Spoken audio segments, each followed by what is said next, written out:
Assalamu alaikum wa rahmatullahi wa barakatuh.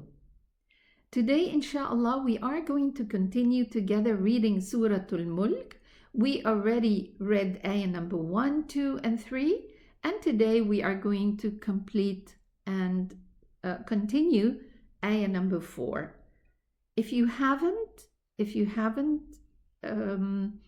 watched reading ayah number 1 and 2 and 3, so please do this before continuing with us ayah number 4. It's going to be very beneficial, inshallah, so that you don't miss anything that we already mentioned in the first 3 ayahs.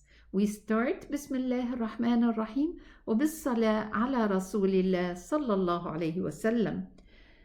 And before starting reading ayah number 4, we are going to have kind of reminder regarding the idgham rule of the noon. Okay, now the noon sukoon, if one of these letters came after it, one of the letters of yarmaloon, it will be idgham. This is the rule of idgham, meaning to merge.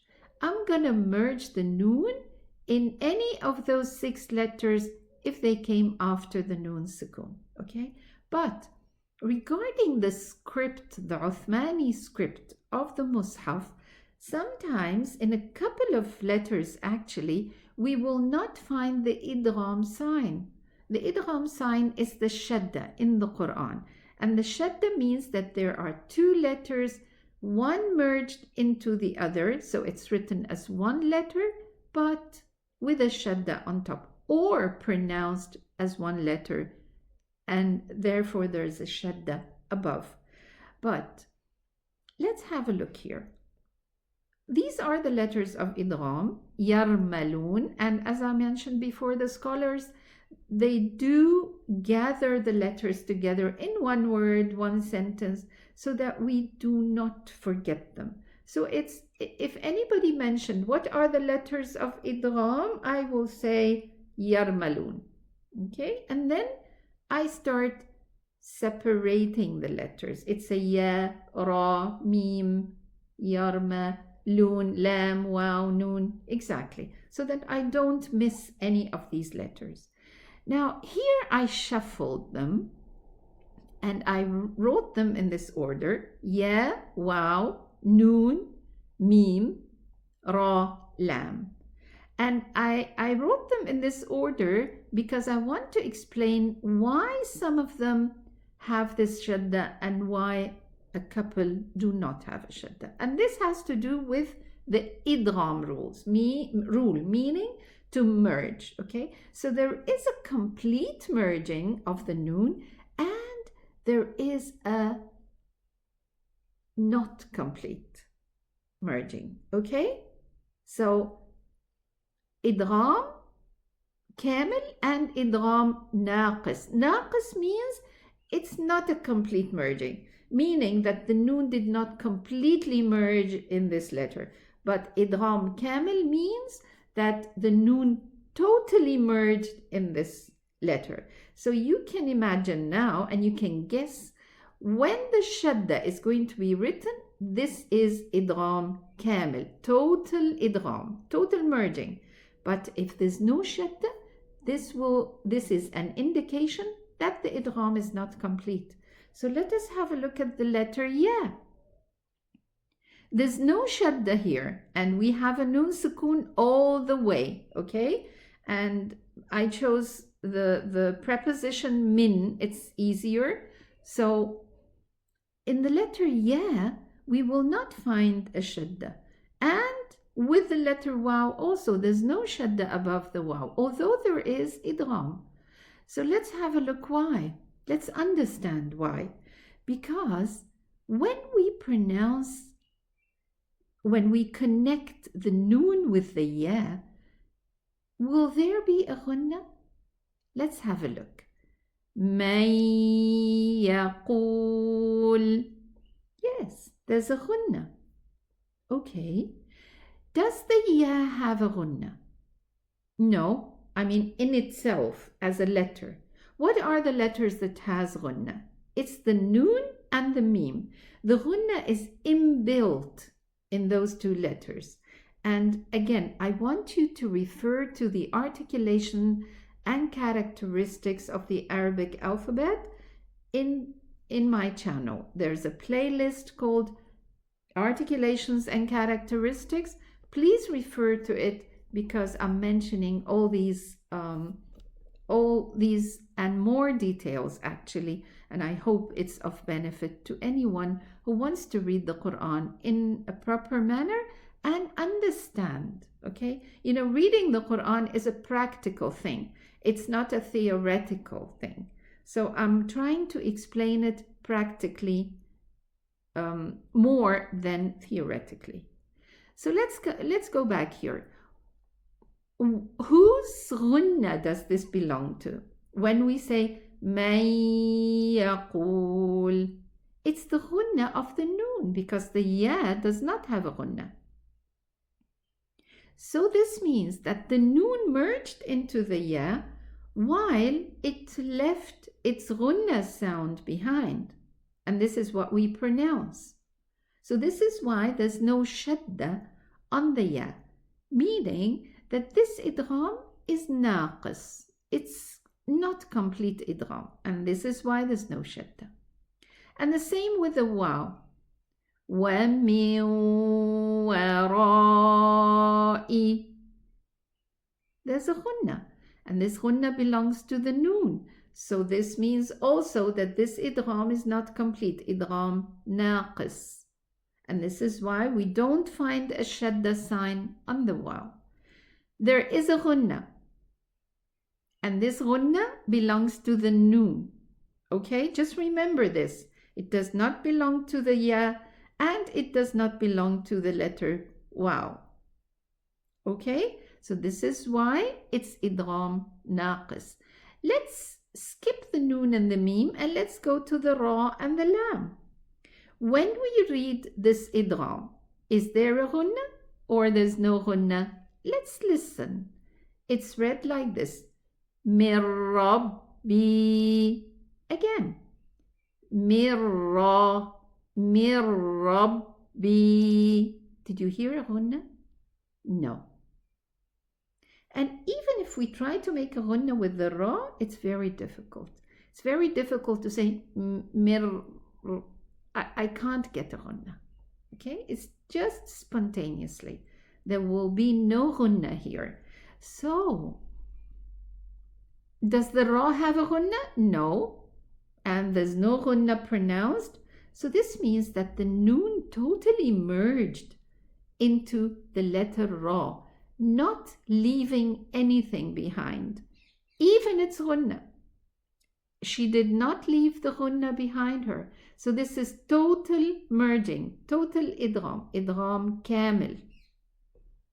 And that's why you find a shadda on top of the ra, meaning that this is a total idgham because there's no ghunna and there's no sound of the noon whatsoever. We jump in our pronunciation from the mim kasra to the ra, mirra. What about the lam? Same thing as the ra. Milladunhu, milla, no ghunna. Okay, we don't say we can do this, milla, but this is wrong. It's a wrong pronunciation. And remember when we were reading, for example, the word alladhi, and I mentioned that be careful, don't stay at the lam shadda for a longer time than what is required for the sound of the lam to be complete. So here we say milladunhu. There's no ghunna. So this means that there is idgham kamil, total idgham with the lam. This is why there is a shadda. What about the noon and the mim which we skipped? Let's go to them. How are we going to pronounce this? We are going to say min nasir, minna, min nasir. Okay, so what happened here? There is a ghunna, And the scholars said that this ghunna belongs to the noon, not the first one, not the sukoon noon, but the other noon that came after the noon sukoon, which is a noon fatha. And this is why we can see a shadda, meaning that the first noon, the noon sukoon, totally merged into the next noon at the beginning of the word nasir, and this is why there is a shadda. It's a total idgham. And the same with the meme here. We can find a shadda on top of the meme, meaning that this is total idgham. Mim. Okay? So I just wanted to mention this, that with the ya and the waw, you will not find a shadda because it is a non-complete idgham. Okay, got it?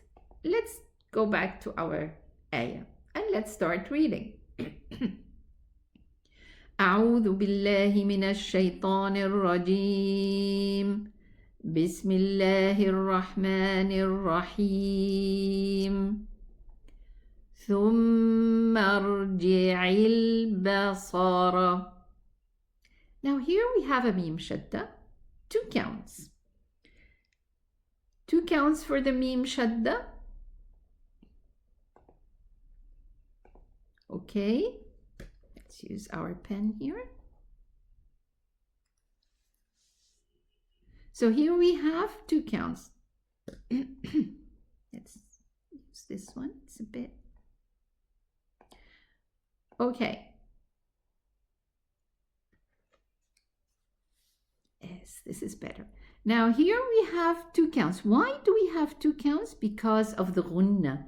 So we say thumma, thu. Make sure to pronounce the dhamma. Start with the dhamma, thu, thumma. I'm going to connect, then I'm going to cancel the pronunciation of hamzatul wasli. And then I have a ra, sukoon. Is this going to be pronounced elevated or lowered? It's going to be pronounced elevated. Why is that? Because there's a fatha mim before it. Thumma, thumma rji'il. Okay? What if I start my reading? It's just we're just practicing something. What if I start my reading with this word? I will pronounce hamzatul wasli. And I'm gonna pronounce it with a hamza kasra. Irji'. Irji'. Okay? So how am I going to pronounce the ra? It's going to be lowered. Why? Because there's a kasra before it. But actually, we don't stop here and then we start with this word. So what I wanted to say is that if I connect, then this ra is going to be elevated. But if I pronounce the word on its own, the ra is going to be lowered. Irji'. Okay? Ir. But here, it's going to be elevated. ثم ارجع البصر. These are the letters of elevation. So where do we find an elevated letter? The sad and the ra. Okay? We know this by now. Is the ba elevated? No. So be careful. Don't say ba. Don't say al-basa. Okay? Yes. It's good to be aware of these things. And I'm here just as a reminder for you and guiding you around, inshallah.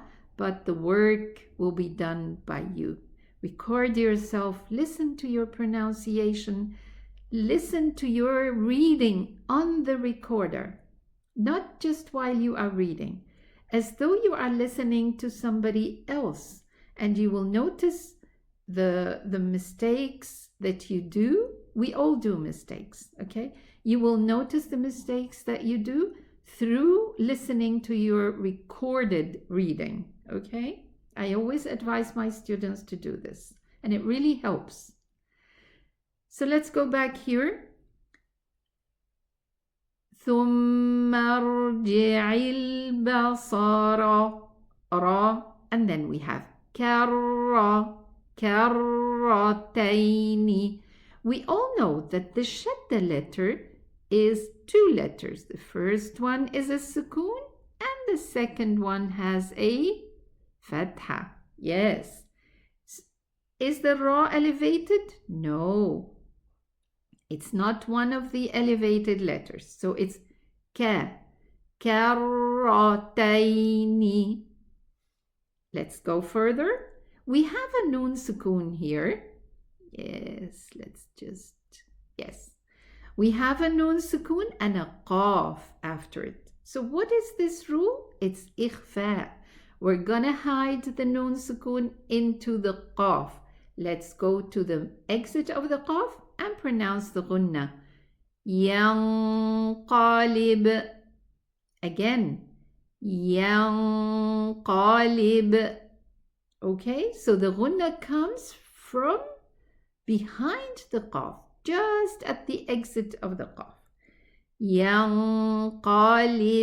Pronounce the kasra, and then here we have qalqala.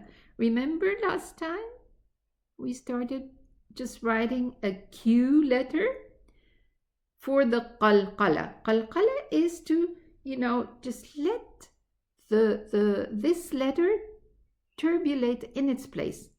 Lib, and the lips, don't open just part the lips without moving the jaw apart. Otherwise, it's going to turn to a fatha, and if you open the jaws more, it's going to be an alif. So, ينقلب إليك. We're going to cancel Hamzat al-Wasli. We move from the kaf to the lam sukoon. إليك. And don't forget that this has bayniyya, the lam. So just give it a little bit of time.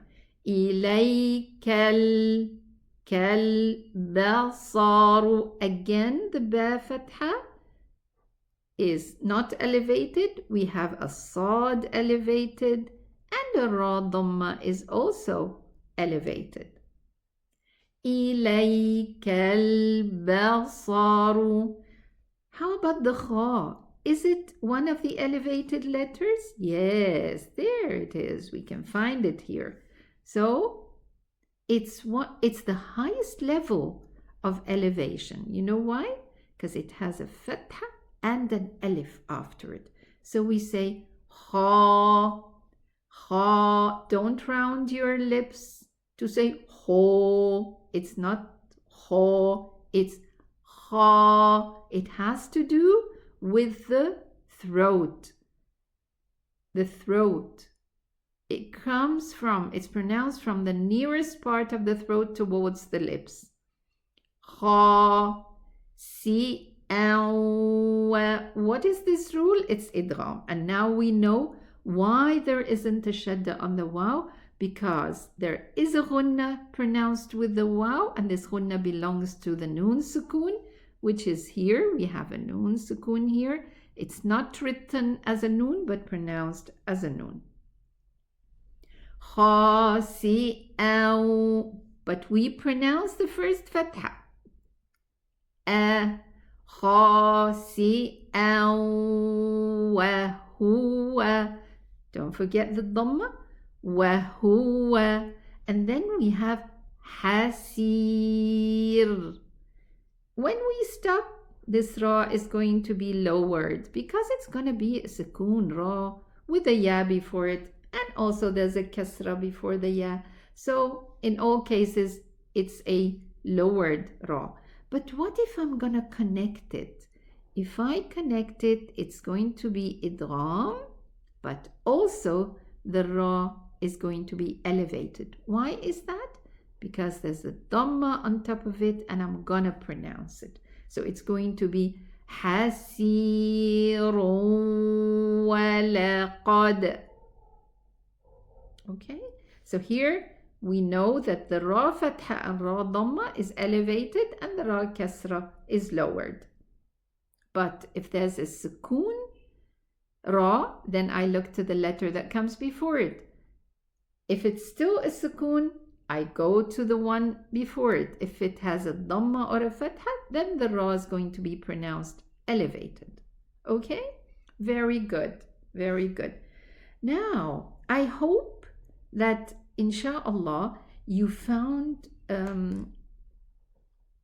this beneficial, insha'Allah, and insha'Allah next time we move to ayah number 5, insha'Allah.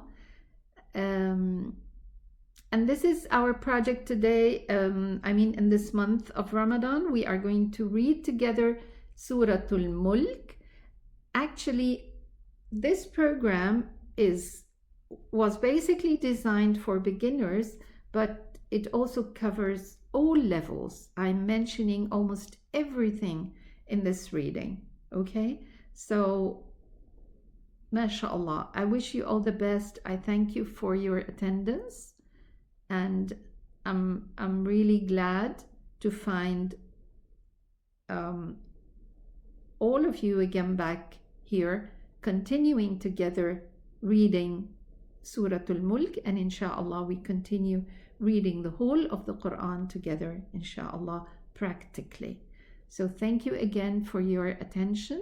If you find this recording of benefit to you, kindly like the video, subscribe on the channel, and I'll see you next time, insha'Allah. Assalamu alaikum wa rahmatullahi wa barakatuh.